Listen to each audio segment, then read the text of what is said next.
Okay. Okay, Nancy Hayashibara, welcome to Sonoma Sounds. Thank you, Dan. Hello. Hello. What did we just hear? This was Debussy's L'Île Joyeuse. It was based on a painting by Antoine Watteau's embarkation to Cythera, which is the birthplace of Venus. Okay. And not being a piano player myself, that Mhm. did look kind of technically demanding with a lot of crossed hands going on. Yes, yes. Is that a fair assessment? It is a fair assessment. And the thing is, I performed this back in college, so over 20 years ago. And, I still revisit it because there's still things that I could make better. And, Uh-huh. it So, would, what is your musical origin story? because my sister played piano, I wanted to play piano because I wanted to be just like her. But it was actually my brother who showed me how to read music. He was the first one who taught me how to read. But as a kid, I loved watching Liberace Hmm. on TV. And I used to put on all my costume jewelry and I'd sit in front of the TV and I'd go and watch Liberace. And my mom would say, ah, Nancy, you like to watch Liberace? I said, yes. And she goes, do you want to be a famous pianist? I said, no, I want to be gay. Just kidding.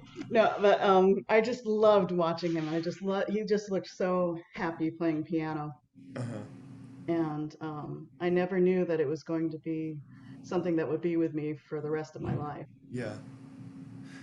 So, two siblings also played, it sounds like. Did your parents play? My mom used to play. She played back in Japan, and then, you know, war happened, Yeah. so she didn't play anymore. And then she married my dad, who was also Japanese, but he was born in Washington State. Okay. So she used to play, and then my sister still plays. My brother he just learned how to read on his own, so it was just something Oh, he liked. He doesn't play now, but okay. yeah, two brothers, one sister, but Gotcha. And was all the instruction in the home, was it like strictly a family affair, or did you get like a teacher from outside? no, I was lucky enough to have a teacher. Hmm. Yeah, both my sister and I, we studied with a woman named Helen Siama, and this was in Gardena, California, Southern California. Hmm. And we studied for years, and there was always a lot of fighting back and forth with mom between me not practicing enough, so she says I should quit, and then me wanting to quit, and then not wanting to quit, and there was all this back and forth, but I just stuck with it all through high school. And what brought you up north to Sonoma? Well, originally I'd gone to college at Cal State Long Beach, and it was a very big campus, and I was actually an interior design major, which is pretty funny because I'm terrible at putting two colors together. But I was also an art major. So anyway, backing up, I was at Long Beach State for about a semester, and I told my dad, I said, "Oh, it's kind of big. I'd like to go to a smaller school." And Dad said, "Oh, why don't you check out Sonoma State?" And I was like, "I don't want to go to some hick town podunk school." And he's like, "Oh, let's just go drive up and see it." And we go over the Katati grade, and just the most beautiful thing I'd ever seen. And, you know, we got to the campus and it was just beautiful. And in my mind, I'm thinking, I want to live here forever. I want to live here forever. But of course, I'm a teenager. So when Dad asks me, he goes, "Oh, what do you think?" And I was like, "It's okay." Just because I was a stupid teenager. But, Yeah. you know, I just loved it. And, you know, comparing the two, like, would you rather live in LA or Sonoma County? Yeah. So you did you continue to study art as well then when you came up to Sonoma State? Yeah, actually, I was only going to study art. I wasn't even Oh. going to study music. Mhm. So I was an art major, I think maybe for a semester before I became a music major. Not sure. But I remember they were having auditions for the music program. And I was on the phone with my friend Steve, and he goes, "Do it, do it, do it." I said, "No, I can't do this. This is serious. This is like college music. I can't audition for this." And he goes, "Just do it, just do it." And so I did, and they took me. So it's pretty lucky, yeah. So I Yeah. majored in art and music at Sonoma State. And the kind of art you do, if I recall, it's printmaking, animation, it's a Hmm. variety of stuff, right? Yeah, yeah. And when I was an art major at Sonoma State, I'd always wanted to work on both at the same time or have Mhm. them work together. But the departments are physically across campus, and they never really, you know, had this interdisciplinary feel to them. Uh-huh. And so I just had to wait until I could do it on my own for them to meet. But I was always so busy as a pianist, Hmm. all things. Just I would come home just exhausted from, you know, 8 hours of playing or, Yeah. you know, accompanying people and things like that. And I was just too tired to do anything creative. Hmm. And how would you have liked to combine the two? Like, if you could, go back in time and change the Mhm. curriculum, like what would that look like? I was always a big fan of Laurie Anderson and just somebody who did performance art Hmm. and, you know, worked a lot with her graphics and then her music as well, and merging them and, you know, doing things like projections and working with a different kind of sound space and, you know, Hmm. with different builds and things like that. But just also getting students to kind of cross pollinate, just like with the artists during Debussy's time, where the Hmm. poets, painters, and the musicians would hang out and they'd influence each other Hmm. and with works that were like, so if you think about Les Joyeuses, it's kind of like the first incidence of like, here's fan fiction, Uh-huh. but it's based on a painting, right? Uh-huh. Yeah. Rather than a series. And, I just really would have liked that whole thing where we could just talk to each other Hmm. and figure out what we think about art and think of, Hmm. yeah, so that's what I would have envisioned. But Hmm. I mean, back then doing things like projections it was cumbersome. It was hard to figure out these Yeah. kinds of things. I mean, nowadays it's just so easy to Hmm. make things mix. And um, with these different art forms that you practice, do you find the creative process to be different, or is it all kind of flowing from the same place for you? Definitely from a similar place. I mean, but like with things like piano, there's that time you have to spend on the keys, just hours alone in the practice room, just crafting every single phrase and hoping that when you're performing it in front of people and you get supremely nervous, that it still comes out, like that it's still like what you're wanting to, have them hear. And it's an important thing. It's very, but well, for instance, like playing piano, I always imagined that the audience is actually there making that music with you. They're part of this music making. Hmm. So you do this certain amount of work, but then once it's out there with people, it's like they're the musician as well. Hmm. And so when you're trying to tell this story or trying to create these images, if you are successful, then everybody's making these images, whether they're the same image or a bunch of different ones together. And that's a really, really fun thing. Hmm. And then when I write, when I'm writing a story to animate or something like that, similar point is that there's just always this connection to, what I really want to say or what I really feel about something. So I guess that would be the similar place that it comes from. Yeah. And did you want to show us one of your animations?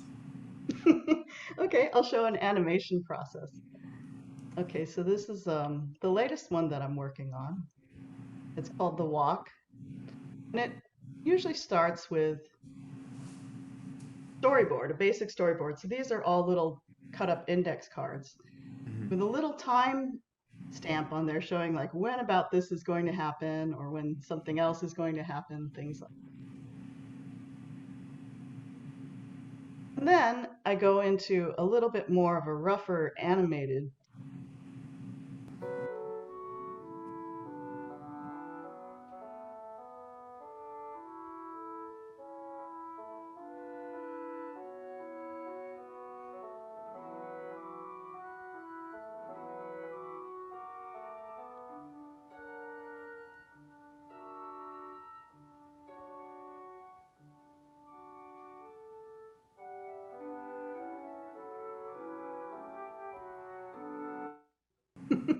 So something like that. And then it becomes more of a realized thing.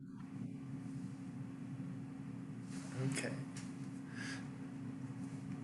And so, do you hand draw, or do you use um, like an illustrative software with a pen? I know some artists will do both or transfer one to the other. Yeah. Definitely it's a mix of both, whichever one gets me from point Uh-huh. A to point B. I use a lot of programs like I use Flip a Clip, which is Uh-huh. a pretty cheap animation app. Um, and then I put things together in Adobe Premiere Pro.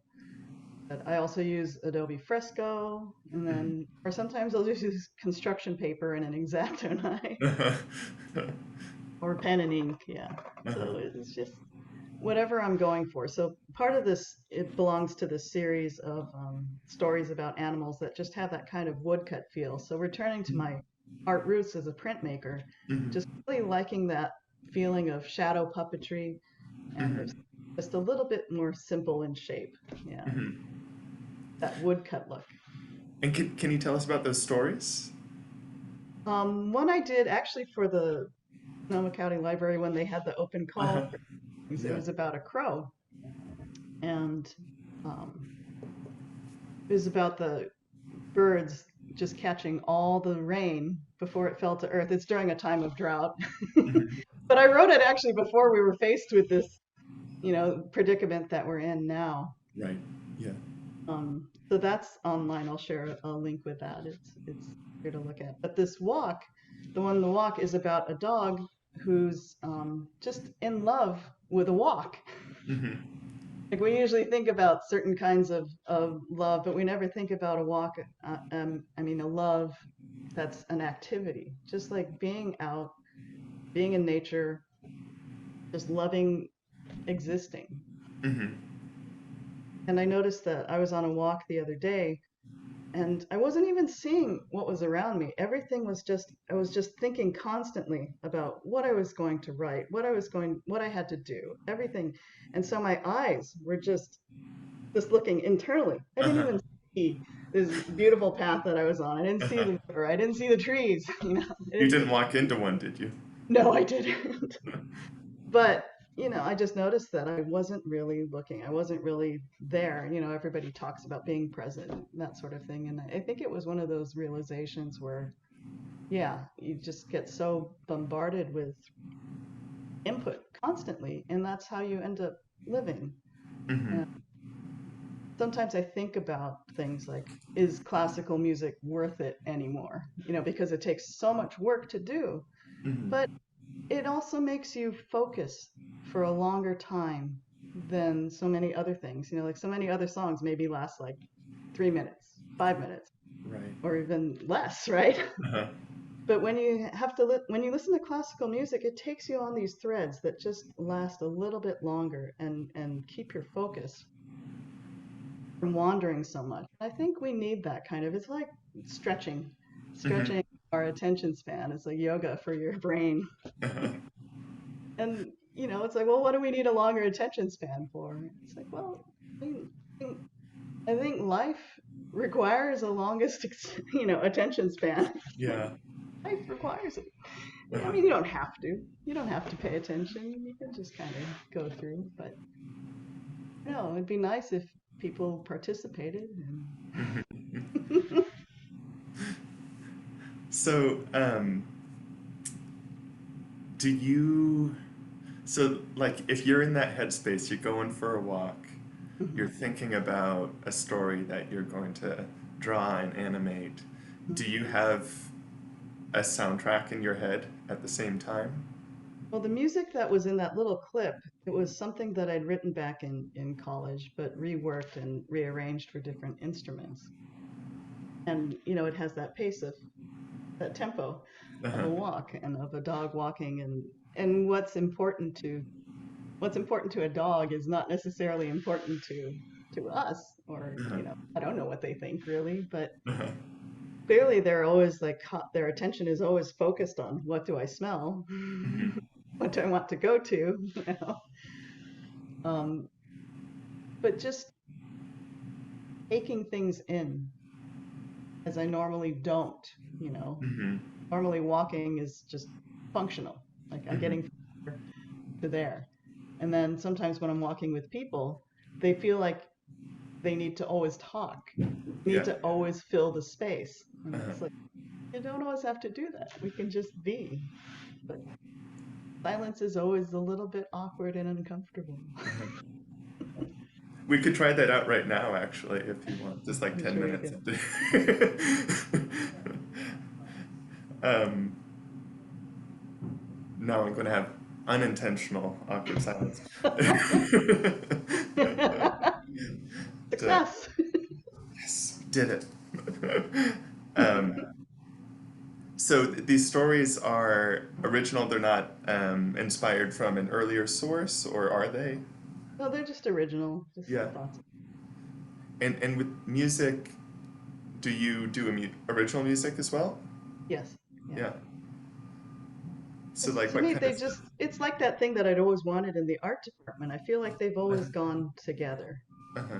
And now I have the chance to put them together. And I think that's one of the upsides of this whole situation of remote learning, you know, because I work at the junior college and we've been doing everything remotely except for this semester.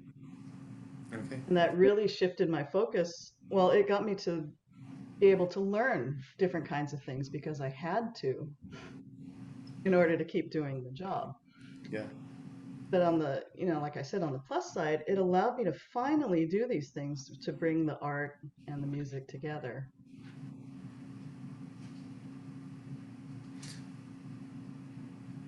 And so you're a staff member rather Mhm. than faculty, right? Right. Yeah. And um, you work as an accompanist, is that correct? Accompanist and a vocal coach. Okay. So in order to be faculty, you actually have to have a master's or higher. Okay. Since I only have a bachelor's, I Uh-huh. can only be staff. And what is being an accompanist like? Or accompanist? I keep on mispronouncing No, it. right, everybody does. I mean, I think it's better than pianist. Yeah. So, an accompanist, well, it's basically like I'm a trench musician. I'm on the front lines with the students, performing with them, whether they're soloists or whether they're in an ensemble like the choir. So, if they have to perform recitals, I'm there with them. And then, as a vocal coach, I will work with singers and then we work on their pieces just to get it, you know, like, oh, I want to take more time here. Okay. Oh, my teacher says to do this here. It's like, okay. So that we figure it out. And then when we go and perform it, we have a little bit more ensemble that we're able to do the timing together and create this piece. Hmm. So, yeah, it's a lot of hours of being at a piano. And it seems like you'd probably have to get a good feel for the individual students too in order to um, do accompanying well, I imagine. I mean, the biggest thing you have to do is listen, and whether that's musically or emotionally, Hmm. you listen and you focus on this creation of music together. Hmm. It's that's one of the, you know, joys about it is that just seeing people improve or working on them and seeing when they get things or seeing them excited about things. And but it is a difficult thing. I think singing is one of the most unfair musical sports there can be because you're born with your instrument Hmm. and it's not fair because some people are born with really fantastic instruments Yeah. and maybe they don't even want to do anything with it. Yeah. Yeah. And then some people aren't and really, really, really want to do something, and it takes so much more work for them to get to a certain level rather than somebody who just does it naturally. Hmm. So it's a very difficult thing, you know, like with instrumentalists, it seems like a little bit more even as far as the playing field goes. Yeah. But then again, you come across things like accessibility, like who can get their hands on a bassoon. Right. Yeah. Yeah.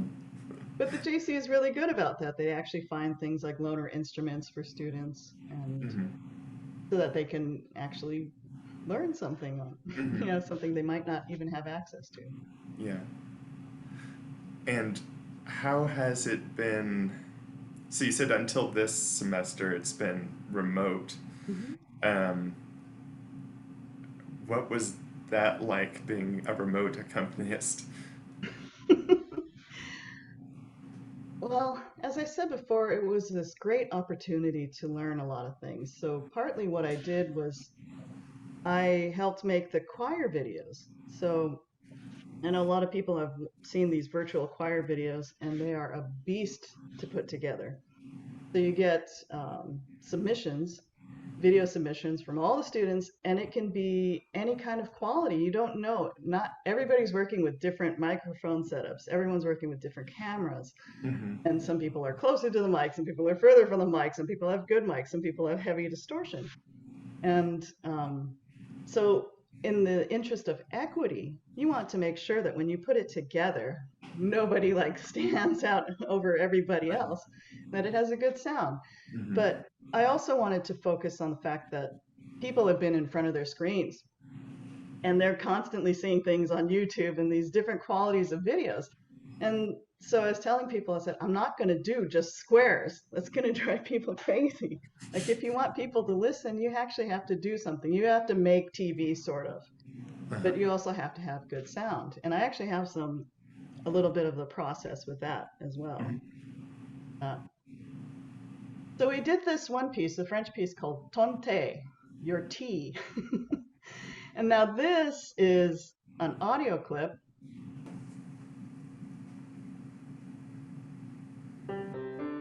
How's it going?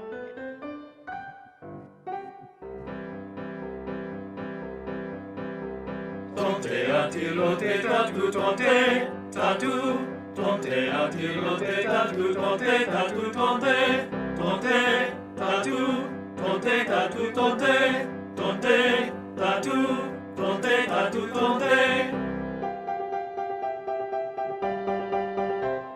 Okay, so we'll stop that there. So the students were working with a piano backing track. That's not me playing. And then, so they submitted files, and you can hear how some people just are a little bit more present than others. And so let me go ahead and share. So then this is the audio file that I mixed.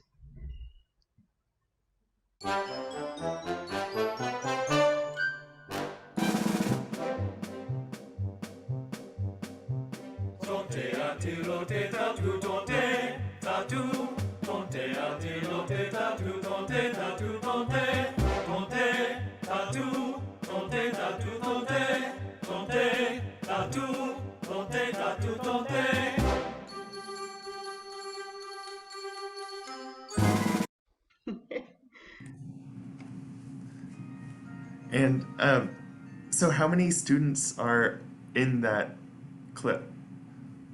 I think there might be 25 to 28, maybe. So here's actually a little bit of that video clip. Here's what it ended up being. So with some slight animations and with moving around videos and not making it too boxy. Is that going through?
Okay, did that one go through? Yeah, that went through.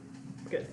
And I like the Rube Goldberg kind of animation going on. That was cool. Well, you know, a lot of times I had to get these done in such a short amount of time. Uh-huh. Yeah, like one semester, I actually had to do 10 choir videos, and each one, like one video, if it's very complicated, could Uh-huh. take up to like 80 hours. Oh no. So I just had no life. I was making these videos all the time, but also making accompaniment tracks for singers. They would say, "Oh, hey, I'm singing this song. Can you make a backing track for me?" And Hmm. do that as well. Hmm. Yeah. So I wanted to have a more complicated Rube Goldberg Yeah, yeah. contraption, but I did not have the time. That was sufficiently complicated, though. Effectively complicated. I like So what's your background with music? I mean, why this series? it. My own background, I started with guitar, but I started late. I started at Mm. 19. Hmm. And I kind of branched out to a bunch of different stuff, mostly folk and traditional music, Oh, cool. from various places. Hmm. But um, my grandfather's from Ireland, and so he grew up playing traditional Irish music, Yeah. as did his dad.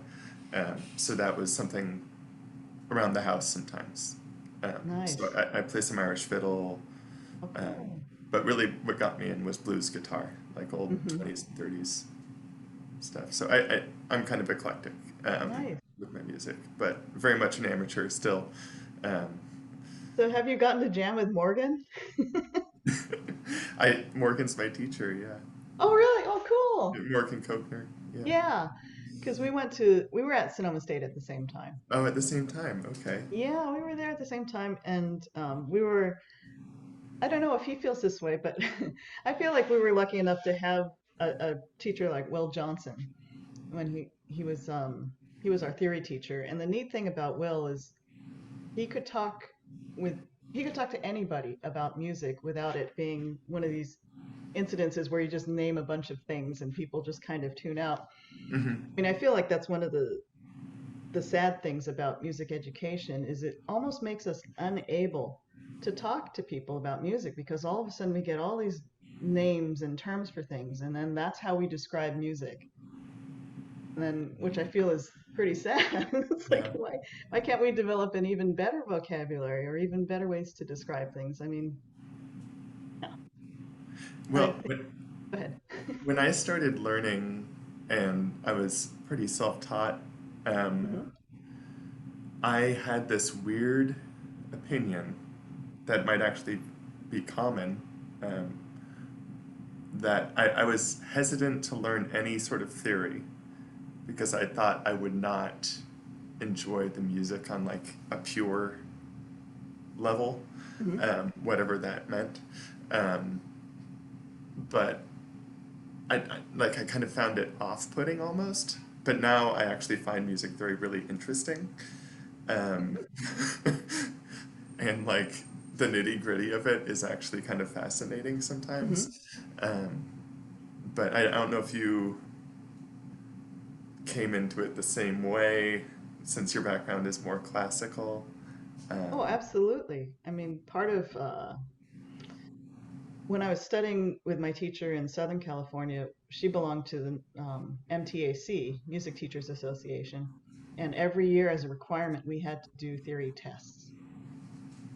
okay. And I studied as much as I could to pass them and promptly forgot. I forgot most of it.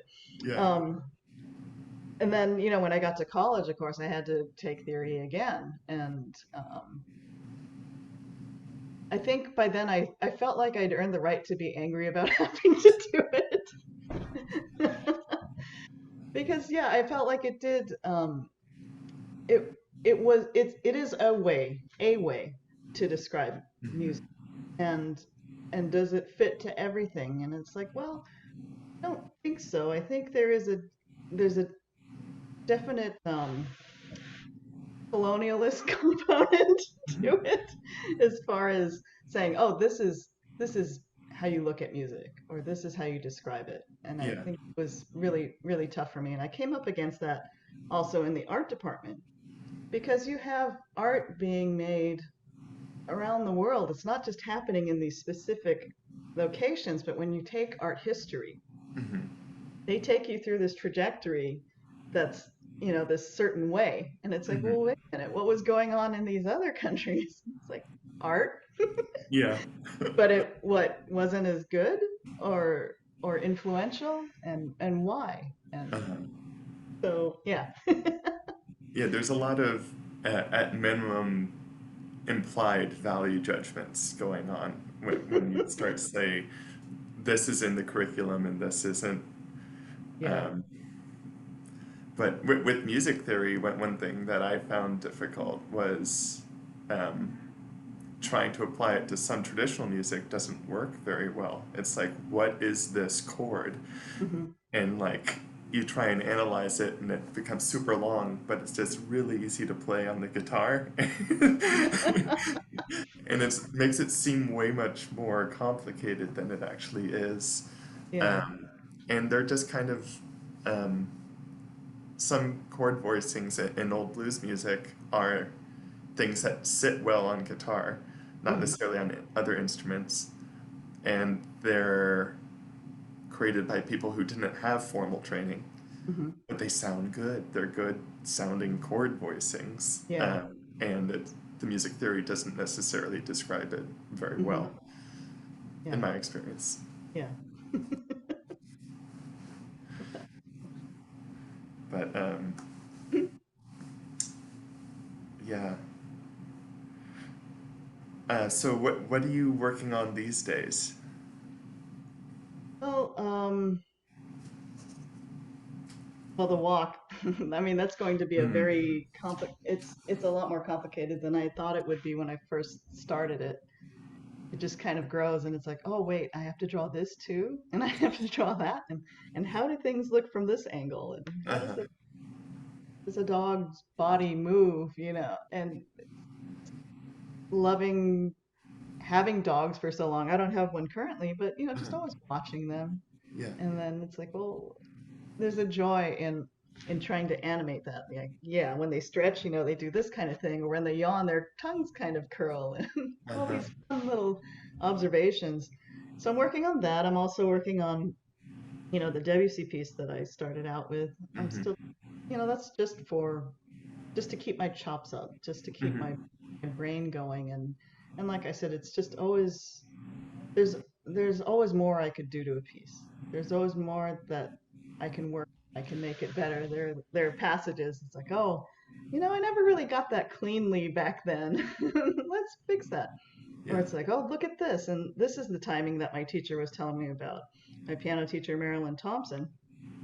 She's great about like kicking my butt as far as like asking me to do these things that feel impossible because she plays organ as well as piano.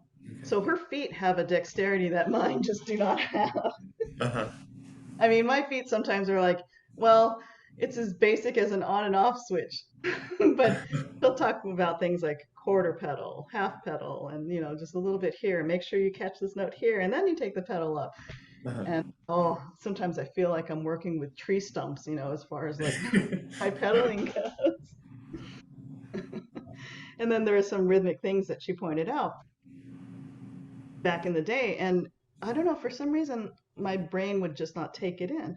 And now, working with students and working on things of my own, like making stuff, actually making stuff on GarageBand, making digital music was very eye-opening because it was this detached way to analyze your playing. It shows you which notes you're playing louder than others. Hmm. It shows you the timing of your notes as Uh-huh. well in this kind of uncharged way, which I think is a great learning tool. Hmm. Because so many times we get into a teaching learning situation and we bring so much of our baggage, with us as far as like how we take things, how we take criticism, or how we give it. Hmm. And so when you have something that's just shows it to you graphically without any emotion to it, it's Yeah. kind of helpful in that way. Uh-huh. And helps just kind of turn off that thing that's just always waiting to be offended, or just a little bit raw, or something like that. Uh-huh. And do you have any big projects you're looking forward to after the walk? I was hoping that it would be a suite of pieces, that it would just be maybe like five stories. Uh-huh. And one of the things that I learned from the remote learning, remote teaching experience was that there's no time to wait to get going on a project, like waiting for just some sign or something like that. It's like, no, and you just have to make these projects that mean things to you your second job. Mm-hmm. And before I used to just work and work and work. And because as an accompanist, I've never had to print out business cards. I've always had work, and that's Mm-hmm. been a good thing. But now I am just kind of turning down a lot of work so that I can do these things that actually are things that I want to do, things Yeah. that don't pay any money but feed my soul, which Yeah. is an important thing to do. And I just really want to do more art because art has always taken a back seat to the music for so long and Mm-hmm. missed it. Well, before you take us out on another piece, where can people uh, find you and your work? I have a website. I'll share that link with you, and you can put it in the description. Uh-huh. There's also Instagram, and where I put up a lot of the work that I'm doing. One of the series that I'm working on for Instagram is 100 Demons, and it's based on a Linda Berry cartoon, which is also based on a painting by Buddhist Zen monks. Did a whole cartoon book called 100 Demons. And the Buddhist monks that were looking at demons, they were exploring things like if you dispose of a household object in a disrespectful way, the ghost of that object will haunt you. So you have to even have care for your things. Uh-huh. So there's this scroll by these Buddhist monks of all these demons that have like come back to haunt people because they've been mistreated, the things that they've come from have Uh-huh. been treated. And so I've been exploring things, these personal demons, things like Japaneseness, or Uh-huh. my latest one, being numb, like finding ways to just kind of numb out. And admittedly, for me, it's just screen time, like looking at videos or looking at or Mhm. playing games and things like that. It's just your own way of just kind of numbing because like when you do pay attention, things hurt. and or things are intense Uh-huh. or you have a responsibility, and so sometimes you just want to hide. Yeah. But also, things like anyway, I won't go. It's okay. I could really just go on and on, but Well, thank you so much. What will you be playing us out with? so this is Astor Piazzolla's Oblivion. Very interesting story, Yeah. Piazzolla. Just Italian, Argentinian, you Yeah. know, Yeah. but studied with Nadia Boulanger in France, who taught many, many students from around the world. And Mhm. incredible story, yeah. He wrote this in 1982, I think. Um, and there's also a poem that he wrote for it. So just like with Debussy, if Mhm. people would like to read the poem as the music goes, that's one thing. Or if they just want to imagine that their own scene or what this piece speaks to them, creates for them, Mhm. to them as well. All right, so let me go switch over the camera.